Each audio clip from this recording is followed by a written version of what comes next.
राम श्री राम राम राम सीता राम श्री राम राम राम सीता राम श्री राम राम राम सीता राम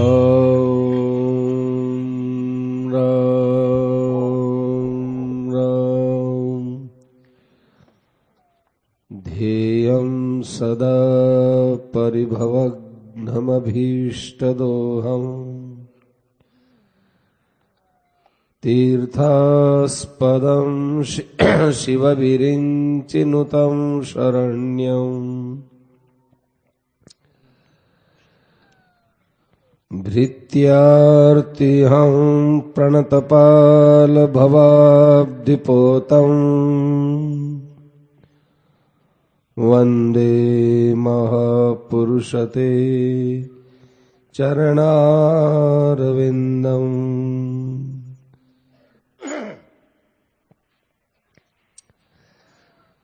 त्यक्त्वा सुदुस्त्यजसुरेप्सितराज्यलक्ष्मीम् धर्मिष्ठ आर्यवचसा यदगादरण्यम्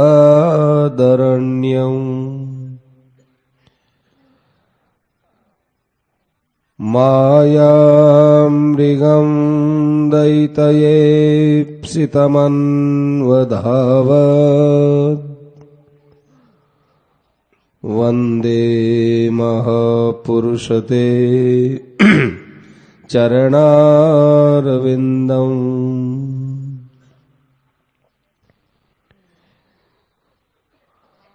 कस्तूरीतिलकं ललाटपटले वक्षस्थले कौस्तुभम् नासाग्रे वरमौक्तिकं करतले वेणुकरे कङ्कणम् सर्वांगे हरिचन्दनं सुललितं कंठे च मुक्तावली गोपस्त्री परिवेष्टितो विजयते गोपालचूडामणि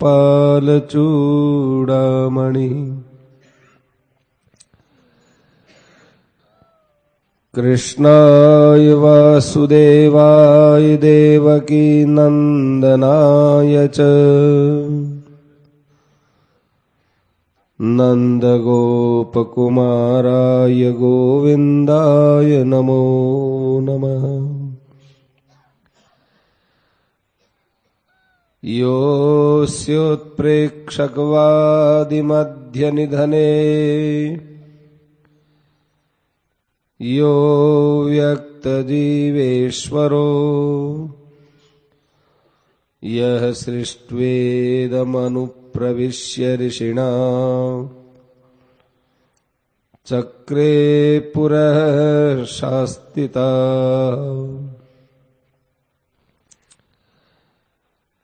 यं सम्पद्य जहत्यजा मनुषै सुप्तः कुलायं यथा तं कैवल्यनिरस्तयोनिमभयम् ध्यायेदजस्रं हरिम्।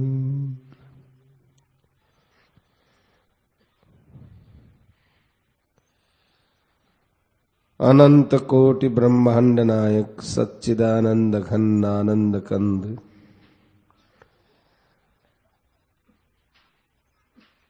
परब्रह्म परमात्मा को सादर प्रणाम कर, संत महापुरुषों को सादर प्रणाम कर, इस पावन क्षेत्र के प्रत्येक रज को प्रणाम कर, यहाँ उपस्थित सभी आत्म कल्याणार्थी सज्जनों, माताओं, बहनों का, सभी का, प्रत्येक का हार्दिक अभिनंदन कर संत महात्माओं के द्वारा चलाए हुए इस सत्संग धारा में जो कुछ अपने को मिल जाए उससे हम लोग बहुत ज्यादा लाभ लेवें, ऐसा सभी से करबद्ध निवेदन है।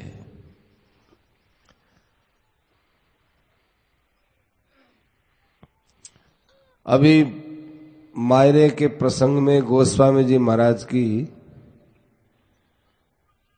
एक चौपाई पढ़ी गई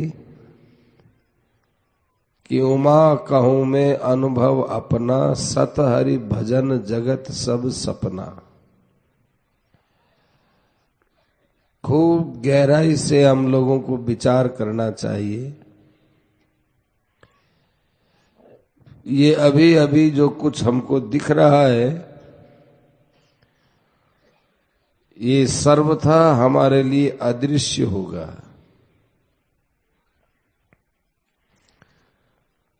एकदम अनजानपना होगा। यदि मर करके वापिस मनुष्य बन करके और ढालेगांव में आएंगे तो भी ऐसा लगेगा कि हम कौन से क्षेत्र में आए, कोई किसी को नहीं पहचानेगा।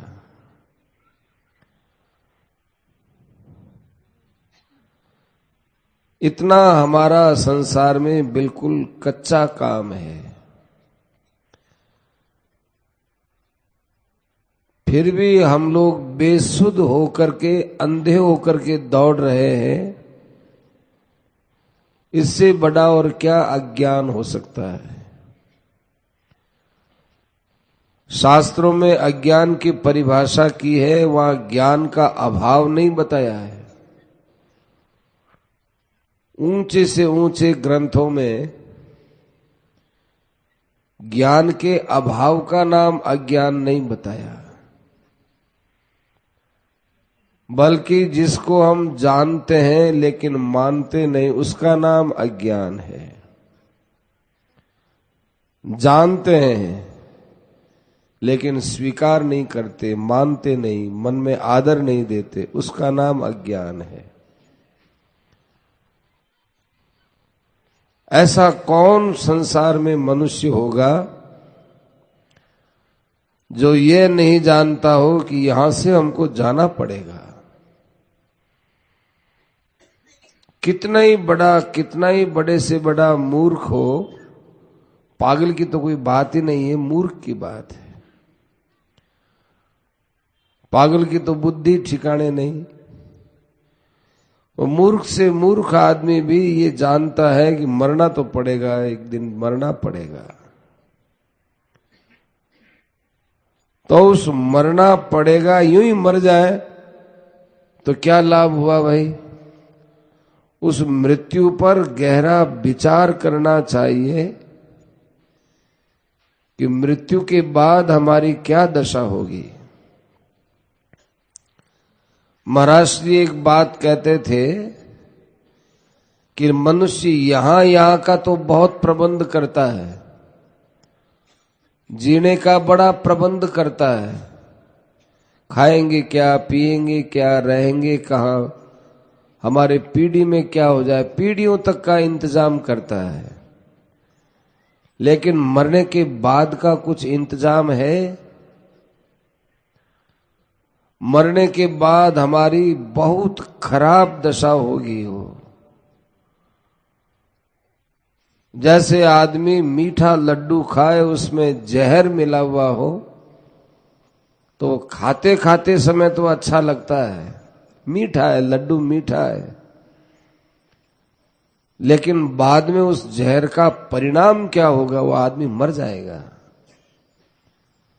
ऐसे संसार में गृहस्थ में रहते हुए राग है, द्वेष है, मोह है, कामना है, इनके वशीभूत होकर के संसार के भोग हम खा रहे हैं। ये भोग तो है लड्डू के समान, और विविध कामनाएं हैं, राग द्वेष मोह अहंकार, यह है जहर के समान।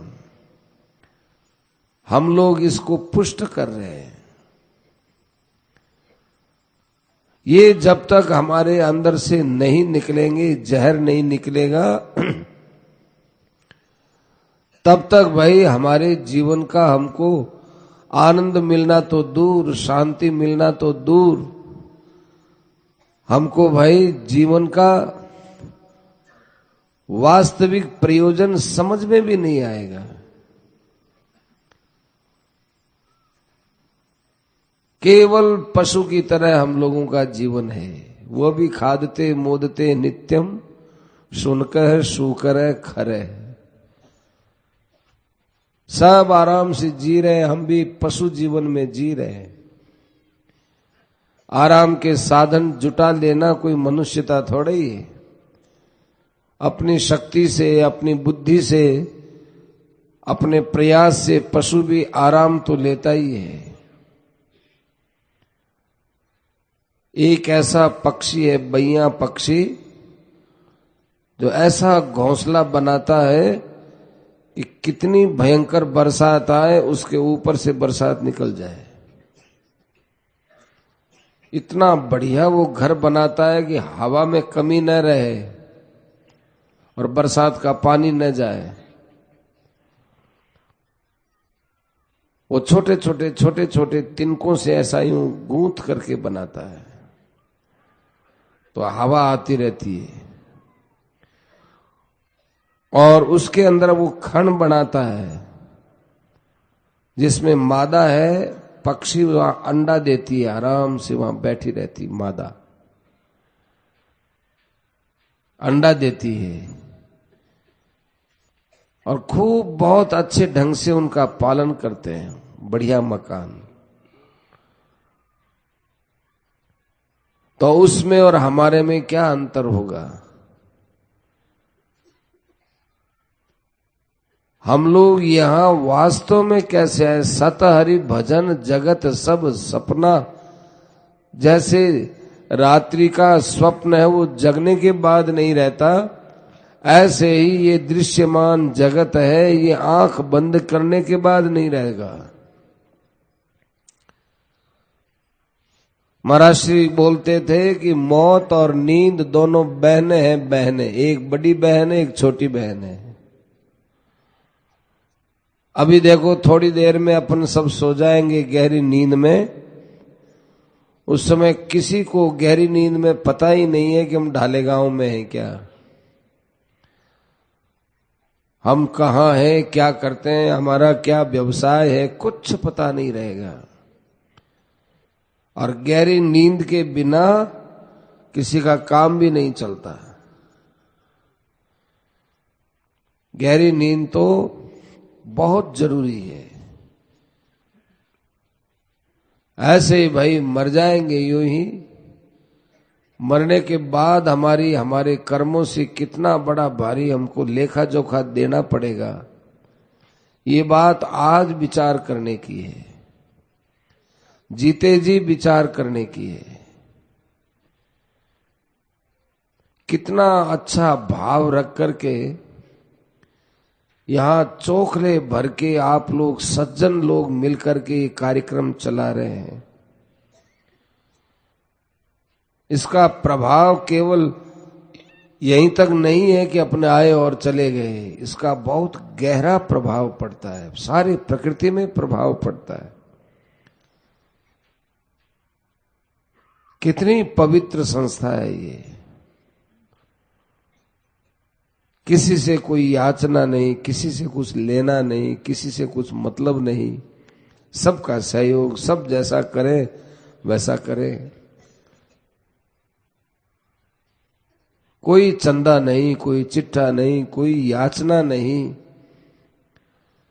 कारण क्या है कि यहां इस संस्था के मूल बीज में एक बात रही कि भगवत भावों का प्रचार हो और लोग आवे और सत्संग में लगे और भगवान की तरफ चले और लोगों को शांति मिले।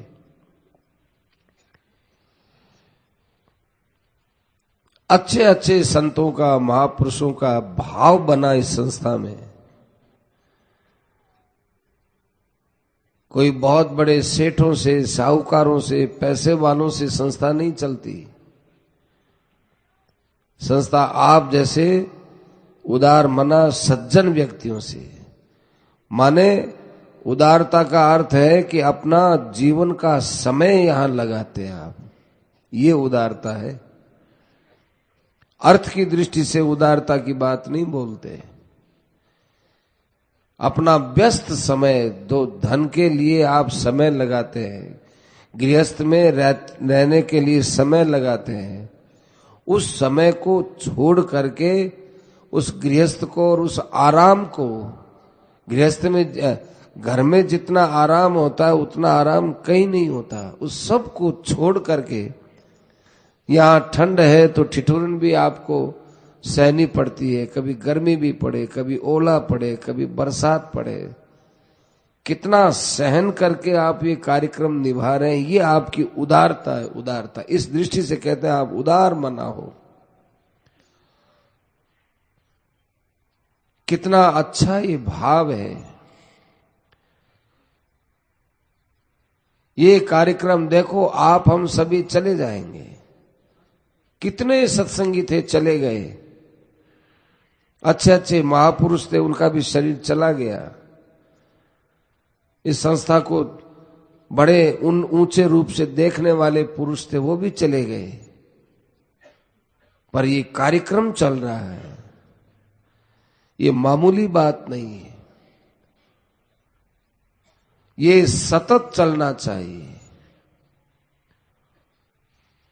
ये सतत बढ़िया ढंग से कैसे चलेगा कि यहां हम जितनी आध्यात्मिक उन्नति करेंगे उससे ये कार्यक्रम अच्छा चलेगा। हमको यहां ज्यादा से ज्यादा आध्यात्मिक लाभ लेना चाहिए। ये संस्था है इसीलिए। कहीं पर भी किसी प्रकार से संस्था के जो संभालने वाले, काम करने वाले हैं, अच्छे अच्छे सज्जन लोग, उनसे मिलने का काम पड़ता है। किसी के मन में किंचिन मात्र भी ये भावना ही नहीं है कि हमको कोई धन देवे, हमको कोई पैसा देवे तो संस्था कैसे चलेगी। किसी के भी मन में नहीं। बिना पैसे संस्था कैसे चलती है साहब? ये देखो, आओ ढाले गांव के गीता भवन के सत्संग को देखो कि साहब ये पैसा लगता है ना। समझते नहीं, कुतर्क है ये, इसका नाम कुतर्क है। लोगों के सद्भाव से काम चलता है कि पैसे से चलता है? जब पैसा हो जाएगा, पैसा मांगेंगे, चंदा चिट्ठा करेंगे और धनियों को यहां पर बहुत महत्ता दी जाएगी, संस्था डूब जाएगी। ऐसी बात महापुरुषों की कही हुई है। ऐसे महापुरुषों की जिनका जीवन में पैसे से कोई संबंध नहीं। उन महापुरुषों के विचार है कि जहां पैसे का प्रभाव हुआ वहां पर वो सब चीज डूब जाएगी। अपने इस यहां कोई किसी प्रकार का कोई महत्ता नहीं, कोई चंदा नहीं, कोई चिट्ठा नहीं, कोई कार्यक्रम में मांगना नहीं, कोई प्रसिद्ध नहीं आपको कि साहब आप हमको दो इसलिए हम देते हैं, ये नहीं है। अब आप सब लोग मिलकर के जो करते हैं उसका तो विधिवत सब कुछ काम करना ही चाहिए। तो ये कारण क्या है? कारण एक ही है कि आपके इस संस्था के जो बीज में बात यह है कि लोगों का कल्याण कैसे हो, हम लोग भगवान की तरफ कैसे चले, हमारे जीवन का स्वभाव का सुधार कैसे हो, इस मानव शरीर के रहते रहते हम क्या ऐसा करें जिससे हमारा कल्याण हो जाए। गृहस्थ में रहते हुए सब काम धंधा करते हुए हमारा कल्याण हो जाए। ऐसी शिक्षा है भाई। हमारे दार्शनिकों में से सबसे बड़े दार्शनिक भगवान श्री कृष्ण हैं, और सबसे छोटा दार्शनिक ग्रंथ गीता है, और सबसे विलक्षण बात गीताओं में कही है। सबसे छोटा दर्शन ग्रंथ एक गीता, आकृति में छोटा है और भाव में इतना गंभीर है कि उसकी टीका करने वाले लोग इतने मोटे मोटे पुस्तकें हो गई। संस्कृत की टीकाएं देख लो, हिंदी की टीकाएं देख लो, मोटी हैं, भाव बहुत छिपा हुआ। एक गीता का आश्रय लिया जाए, और ज्यादा अपने को प्रपंच की जरूरत नहीं है। सब बात गीता में आ जाती है।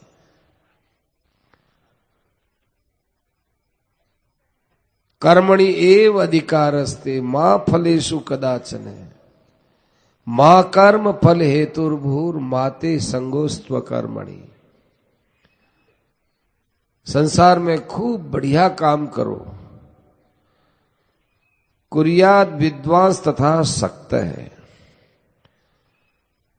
जैसे आसक्ति वाला पुरुष संसार में रात दिन लगा रहता है धन के उपार्जन में, ऐसे अनासक्त होकर काम में लगो। क्यों लगे?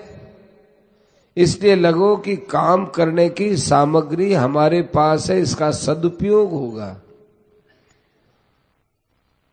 हम लोग संसार में कुछ लेने के लिए लगते हैं कि धन मिल जाएगा, इज्जत मिल जाएगी, प्रतिष्ठा मिल जाएगी, वाह वाह हो जाएगी। संत महात्मा डरते थे वो प्रतिष्ठा से। प्रतिष्ठा सुकरी विष्ठा।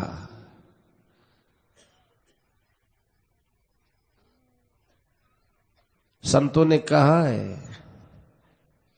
कि कंचन तजबो सहज है, सहज तिया को ने मान बढ़ाई ई रखो दुर्लभ तजबोए। हमारे संतों ने भी बताया झीणी माया, एक तो है मोटी माया, एक झीणी माया। स्त्री का त्याग सुगम है, सोने का त्याग, पदार्थों का त्याग सुगम है, लेकिन भाई प्रतिष्ठा का त्याग बड़ा मुश्किल है।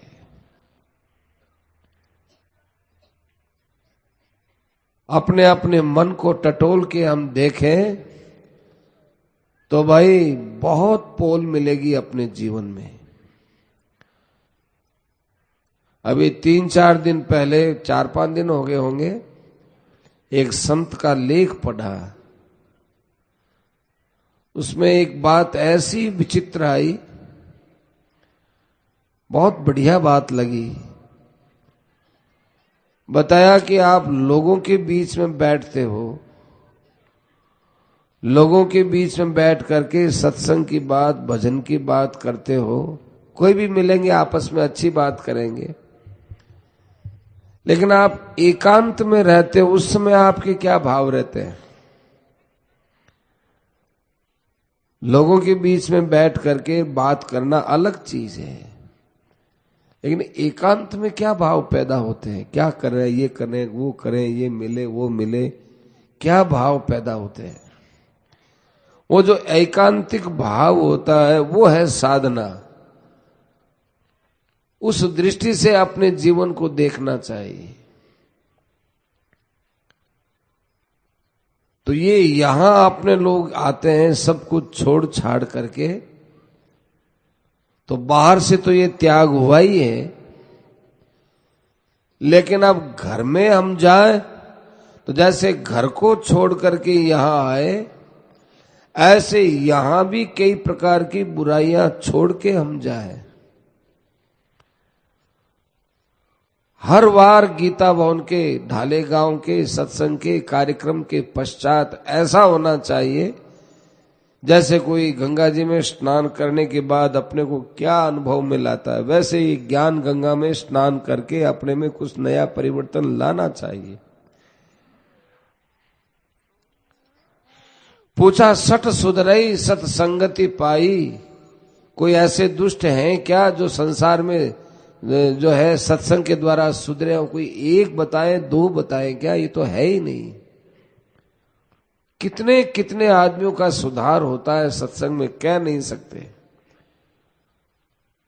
दूसरी जगह क्यों जाए भाई? अपने खुद के ही देखें कि सत्संग से पहले हमारे मन में क्या भाव रहते थे और सत्संग के बाद, माने सत्संग मिलने के बाद हमारे मन में क्या भाव बदले।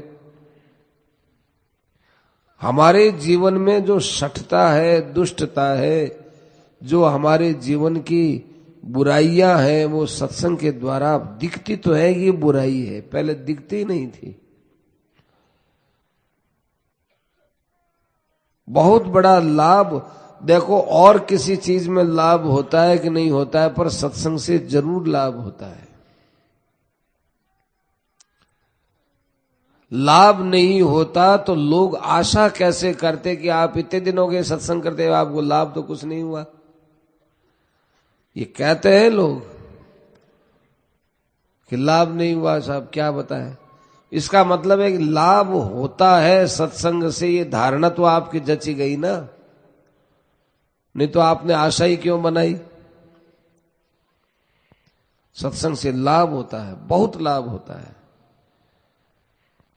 जन्म जन्मांत देखो, सेठ जी से किसी ने पूछा, सेठ जी माने जयदयाल जी गोविंद का, तो जयदयाल जी गोविंद का जी से किसी ने पूछा कि कोई चमत्कार बताओ, कोई ऐसी विशेष बात बताओ सत्संग की, चमत्कार बताओ। तो सेठ जी ने कहा कि सत्संग अपने आप में एक चमत्कार ही है। कि चमत्कार कैसे है?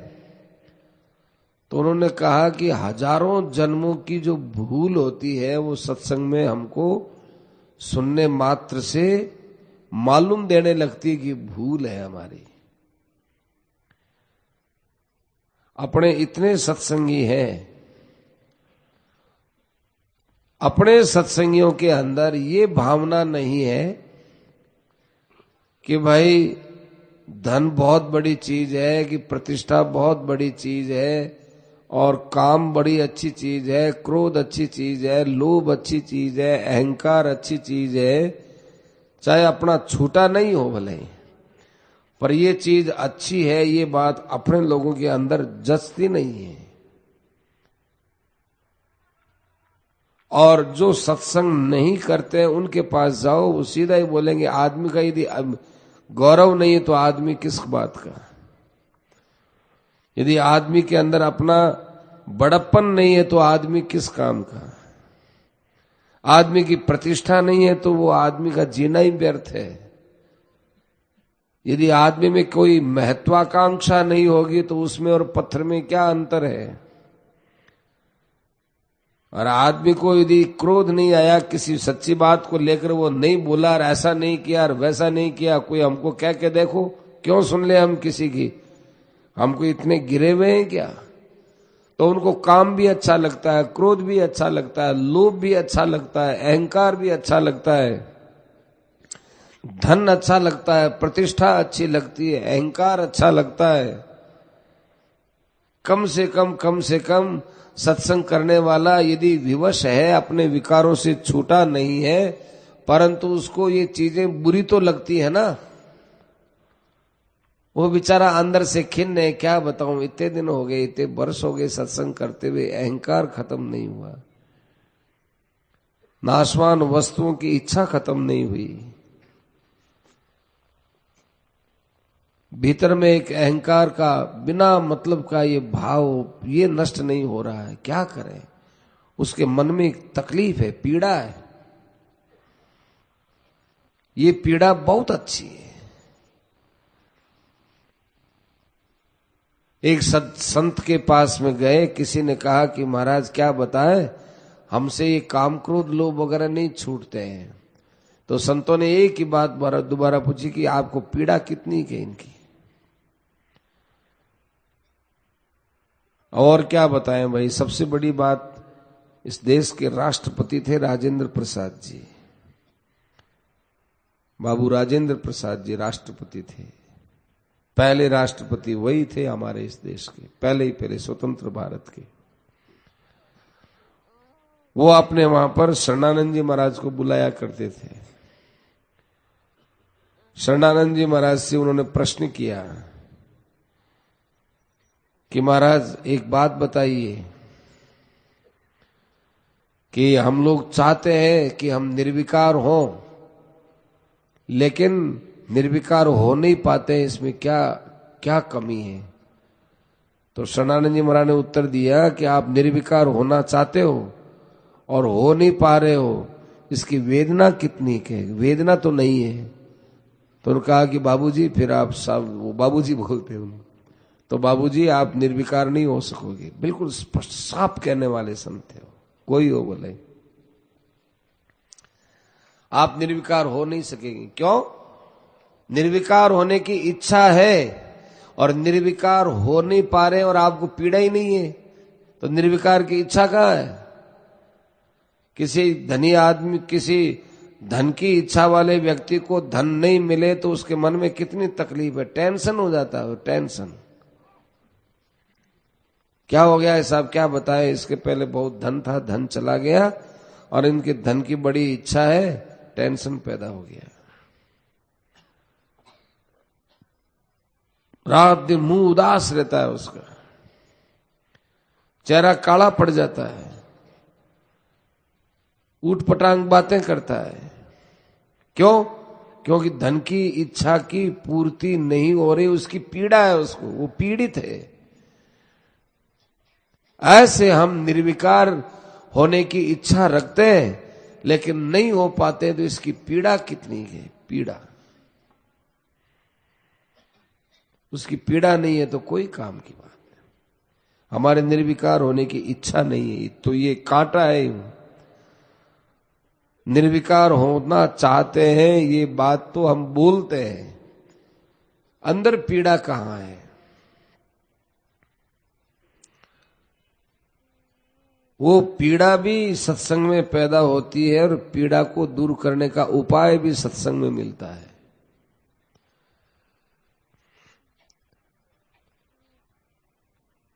देखो, परमात्मा की प्राप्ति की बात जितनी सत्संग में सुगमता से हमको साधन में मिलेगी, उतना किसी उपाय से नहीं मिलेगी।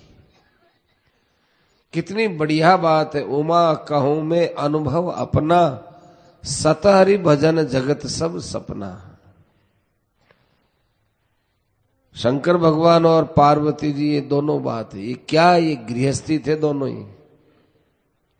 आप शंकर पार्वती का कहीं भी संवाद देखो, या तो भगवान के चरित्र बात करेंगे आपस में, या सत्संग की बात करेंगे।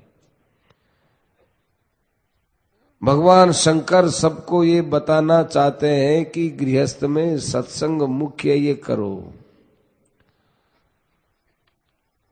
उमा कहूं मैं अनुभव अपना, हे उमे मैं अपना अनुभव कहता हूं, दूसरे की सुनी बात नहीं। दूसरे के अनुभव को मैंने देख करके नहीं कहा है, अपने अनुभव की बात है कि सत हरि भजन जगत सब सपना। भगवान को हम लोग याद करें। अथ केनाप्युपायेन मनः कृष्णे निवेशयेत्, किसी भी उपाय से हमको भगवान में लग जाना चाहिए। भगवान, देखो, भगवान जो काम करते हैं वो सीमित करते हैं और भगवान के भक्त लोग जो काम करते हैं वो असीम काम करते हैं। भगवान हमको देखो भारतवर्ष जैसा देश दे दिए, सनातन धर्म जैसा अपने को धर्म मिल गया, अच्छा वातावरण दे दिया, मानव शरीर दे दिया, सब दे दिया, ज्ञान भी दे दिया, विवेक दे दिया सबको। परंतु सत्संग का काम है ये महापुरुष ही देते हैं। अच्छे अच्छे संत महापुरुष वो यदि संसार में नहीं होते तो भाई ये सत्संग की धारा कैसे चलती। यहां देखो सबसे बड़ी बात, यहां दूसरा किसी का कोई काम है ही नहीं, सब काम छोड़ के आते हैं। आप में से बहुत से ऐसे आदमी हैं कि जिनके बहुत जरूरी व्यापार के और के कई काम रहते हैं, उन सबको आप छोड़ करके और प्रतीक्षा करते हैं कि ढालेगा आए तो जाए। बहुत से लोग तो इन दिनों में कोई शादी विवाह भी होता हो तो वो जहां तक होते वो टालने की कोशिश करते हैं कि इस मौके को तो हम ले भी लें और शादी विवाह का काम तो बाद में कर लें। कोई गले में आफत आ ही जाए तो बात अलग है, बाकी यहां आप लोग सत्संग ही करने के लिए करते हो। कितना ऊंचा विचार है आपका, ये विचार किसने भरा? ये बहुत अच्छे संत महापुरुषों की कृपा का प्रभाव है भाई। आपका और हमारा ये कहां ऐसा सौभाग्य है, कितनी कितनी दूर से आप लोग आते हो और कितना आप लोग यहां पर तपोमय जीवन व्यतीत करते हो और कितनी पहले से यहां व्यवस्था की जाती है, कितने शालीनता से एक साथ रहते हैं। परिवार में 2-4 आदमी आराम से नहीं रह सकते, हजारों आदमी। यहां आज तो पहले दिन में इतने आदमी आए, ये अंतिम दिन की उपस्थितियां होती थी। ये उपस्थितियां अंतिम दिन देखते थे हम लोग। पहले दिन में इतनी अच्छी उपस्थिति, बड़े शांत से, बड़े प्रेम से। लोग कहते हैं सत्संग से क्या प्रभाव पड़ता है, आके देखो भाई, देखो क्या प्रभाव पड़ता है। बस यही चाहते हैं कि ऐसा ही प्रेम अपने घर में रहे, ऐसा ही वातावरण अपने घर में रहेगा, बड़ा आनंद, बड़ी शांति, बड़ा संतोष, बड़ा अच्छा रहेगा।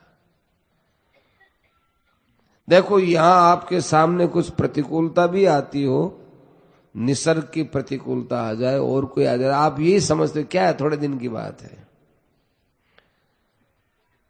ऐसे घर में रहना से क्या है, थोड़े दिन की बात है। लोमस ऋषि थे, महाराज जी कथा बहुत बताते थे। लोमस ऋषि थे जिनके शरीर पर बहुत बाल थे, खूब बाल थे, नाम ही उनका लोमस। लोमस माने लोम बोलते हैं रोम को, रोम, केश, खूब केश थे उनके। बैठे थे बेचारे जंगल में, भयंकर धूप लगी तो घास फूस इकट्ठा कर लिया, यूं पूड़ा बनाया, जिसको पूड़ा बोलते, ज्वारी का पूड़ा हो, गेहूं का पूड़ा हो, बाजरी का पूड़ा हो, इतना बड़ा करके और वो यूं ले यूं बैठ गए। क्योंकि सूरज की सबसे ज्यादा गर्मी सारे शरीर में से यहां लगती है। यदि माथे को यदि ठीक ढंग से ललाट को ढक लो ना और बाकी शरीर खुला भी रहे तो इतनी गर्मी नहीं लगती जितनी यहां लगती है। तो वो यहां उन्होंने छाया कर ली। थोड़ी देर में बड़े बड़े ऋषि मुनि आए उनसे ज्ञान लेने के लिए। कहा कि हे लोमस ऋषि जी, आप तो कोई घास फूस की कुटिया में नहीं रहते हो, यूं पूड़ा लेके बैठे हो, क्या है कि गर्मी लग रही है? गर्मी लग रही है, कम से कम कुटिया तो बना लो घास की, थोड़े दिन का जीना है, थोड़ी सी जिंदगी, कौन बनाए घास फूस की कुटिया। उन्होंने देखा थोड़े दिन की जिंदगी माने घंटा 2 घंटा 2-4 दिन की कोई जिंदगी होगी। तो कहा महाराज थोड़े दिन की कितनी है? कि देखो ये ब्रह्मा जी मरते हैं ना, तब हम एक केश यहां से उतार देते हैं। कोई बड़ा आदमी मरे तो भाई केश उतारना चाहिए। मां मर जाए, बाप मर जाए, दादा मर जाए, दादी मर जाए तो भाई केश उतारते हैं, अपनी रीति है। वो कहते हैं कि एक ब्रह्मा मरता है तो मैं एक केश उतारता हूं, सारा मुंडन एक केश। क्यों? ये तो ब्रह्मा जी तो मरते ही रहते हैं। अब ब्रह्मा जी की आयु कितनी है? 1000 चतुर्युगी का दिन, 1000 चतुर्युगी की रात, माने 1000 बार सतयुग, त्रेता, द्वापर और कलयुग आएंगे। चारों युग 1,000 बार आएंगे।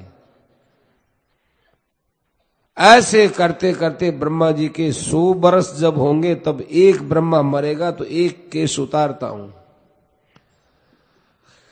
और ये इतने से केस अभी उड़े हमारे, इतने माथे में अठन्नी भर जितने, अठन्नी रख के देख लो। अब ये पूरे केस उतर जाएंगे तब हमारी आयु पूरी हो जाएगी। अब थोड़े जिंदगी के लिए बताओ कौन बनाए कुटिया थोड़ी सी जिंदगी के लिए। ऐसे थोड़ी सी जिंदगी देखो, उनकी तो कितनी लंबी जिंदगी को थोड़ा माना। और लघु संवत पंचदशा खुद रामायण में आ जाएंगे। आजकल की उम्र कितनी है भाई?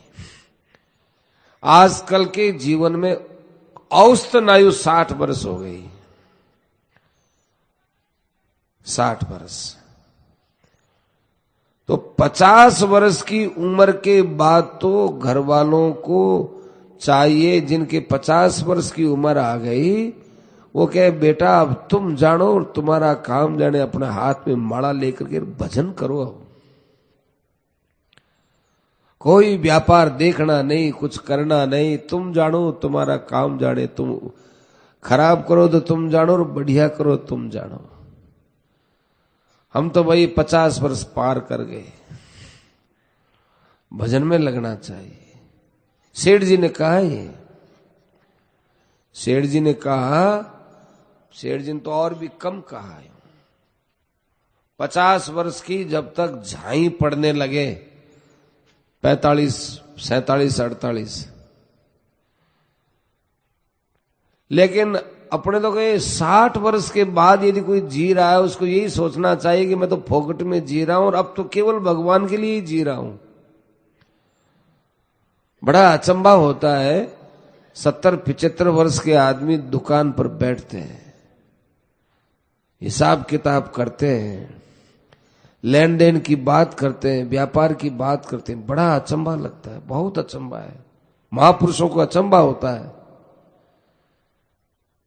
अरे 70 वर्ष 75 वर्ष हो रहे हैं भाई, कहां तो हमारी ये परंपराएं थी कि भाई वानप्रस्थी जीवन हो, सन्यासी जीवन हो, काम ज्यादा से ज्यादा, जीवन प्रति लाभ लोभ अधिक आई। कम करो, संसार की प्रवृत्तियों को कम करो। दुख ज्यादा बढ़ेगा, धन ज्यादा नहीं होगा, दुख ज्यादा हो जाएगा। धन की शोभा कितनी है, बस कमा लिया, खर्च लिया, अच्छा काम में लगा दिया, बस उतना ही धन का स्वरूप ठीक लगता है। ज्यादा धन इकट्ठा, ज्यादा कमाना, ये दुख पाना और कुछ नहीं है। ऐसा संतों का कहा हुआ है। धन तो आया और खर्च हो गया, बस।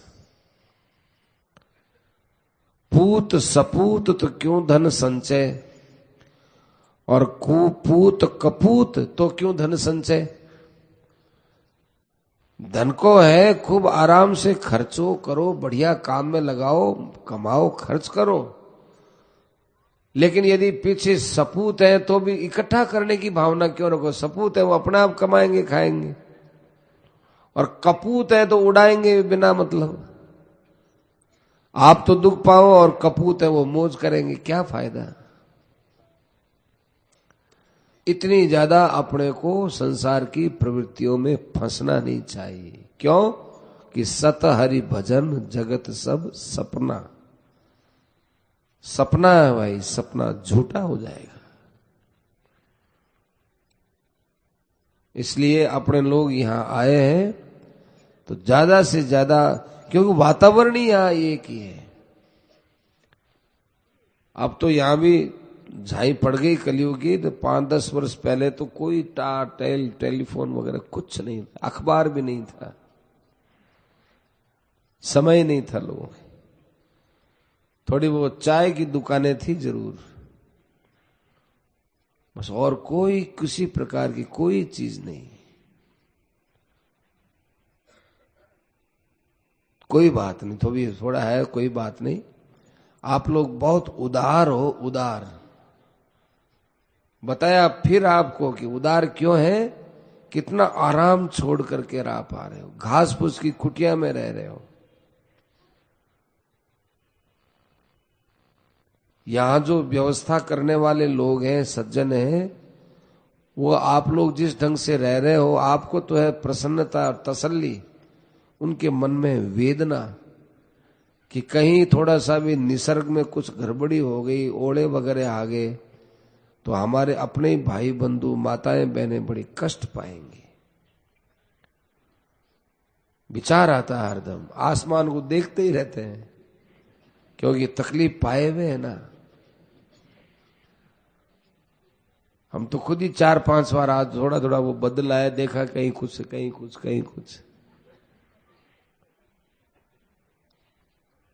तो आपका इतना बढ़िया पवित्र ये वानप्रस्थी जीवन है, भागवत में आया है, सुनाई है आपने कि वानप्रस्थी जीवन कुछ दिनों के लिए व्यतीत करना चाहिए।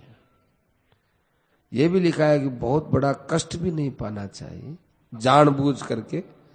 जानबूझ करके कष्ट नहीं पाना चाहिए, पर वानप्रस्थी जीवन है तो है।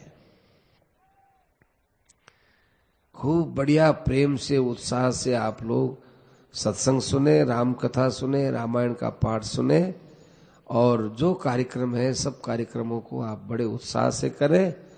और सबसे बढ़िया बात तो देखो, अपने पास में महाराज जी के प्रवचनों की कैसेट्स हैं। अब महाराज जी तो नहीं है, लेकिन महाराज जी के कारण, महाराज जी जिस कारण से महाराज जी थे ना, वो महाराज जी की वाणी तो सुरक्षित होगी तो हो ही गई। कितनी बढ़िया आज बात बताई, चमकने वाली बात थी। ऐसे एक एक कैसेट में बहुत अच्छी अच्छी बातें हैं। देखो, महाराज जी के रहते हुए उन बातों को इतनी गंभीरता से नहीं सुनते थे, और महाराज जी के बाद ये बातें विशेषता से अपने को स्वीकार करनी चाहिए। उनका जीवन तो भाई लोगों के कल्याण के लिए था और कोई मतलब नहीं था उनके लिए। महाराज जी को बोलते कि आपका शरीर स्वास्थ्य ठीक नहीं है, आप कार्यक्रम मत दो, तो कहते मेरे को तो पहले ही मार दिया आपने, जीते जी मार दिया। यदि मैं लोगों को सत्संग की बात नहीं सुना सकूं तो मेरा जीना किस काम का बताओ, ऐसा बोलते थे महाराज जी। तो भाई अपने लोगों के लिए महाराज जी का श्वास था, अपने लोगों के लिए महाराज जी का जीवन था। तो अपने को चाहिए कि महाराज जी की जो भावना थी कि हम लोग ज्यादा से ज्यादा पारमार्थिक उन्नति करें, तो भाई महाराज जी की आज भी हम लोग बहुत बड़ी सेवा कर देंगे। शरीर नहीं है, परंतु सेवा महाराज जी की हो जाएगी, इसमें संदेह नहीं है। जय सीताराम सीताराम सीताराम, जय हम जय सीताराम सीताराम सीताराम, जय सीताराम। जय सीताराम सीताराम सीताराम, जय सीताराम। जय सीताराम सीताराम सीताराम, जय सीताराम। जय सीताराम सीताराम सीताराम, जय सीताराम। जय सीताराम सीताराम सीताराम, जय सीताराम। जय सीताराम सीताराम सीताराम, जय सीताराम। जय सीताराम सीताराम सीताराम, जय सीताराम। जय सीताराम सीताराम सीताराम, जय सीताराम। जय सीताराम सीताराम सीताराम, जय सीताराम। सियावर रामचंद्र की की जय, मोर मुकुटवंशी वाले की जय। अनंत कोटि सर्व संत महात्माओं की जय।